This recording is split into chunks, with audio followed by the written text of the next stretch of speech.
people, this is Sweet Lola. It's my holiday. For today's video, it's all about the Peak Hong Kong. The address and the price of the ticket tram is in my caption. There she is.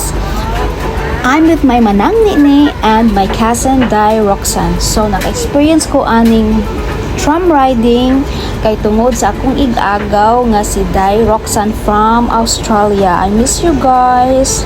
Really, I missed you. So naana mi sa tram ani going to the Peak. So among gikuha nga ticket is round trip. It cost 116 Hong Kong dollar ang round trip ni siya.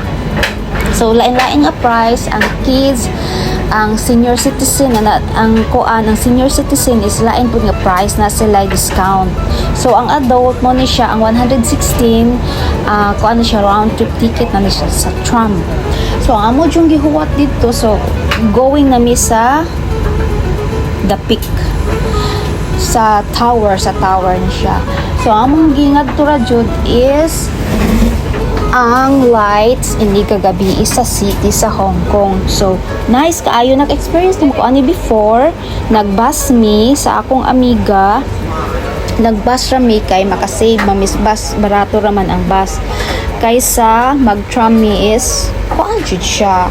It's a little bit pricey pero maka-afford mi, pero amo na mangunang makuan, amo na siyang ang price is 2 meals na namo sa among kuan sa among day off. So nagkuan lang mi, nagbus and then padong sa kanang kuan the Peak. So mo na ni siya ang kuan, mo na ni siya ang kanang view sa kanang city, hindi kagabi mi nga tuam mo sa kanang Peak. So daghan kaayo mga foreigner nga hingadto kay tungod lang ani inig ka ng gabi ang view sa city. So mauna ni siya ang beautiful city of Hong Kong. So akong gingan si Manang si kanang Roxanne nga diha nagtrabaho ako ang kuan amo diha nagtrabaho.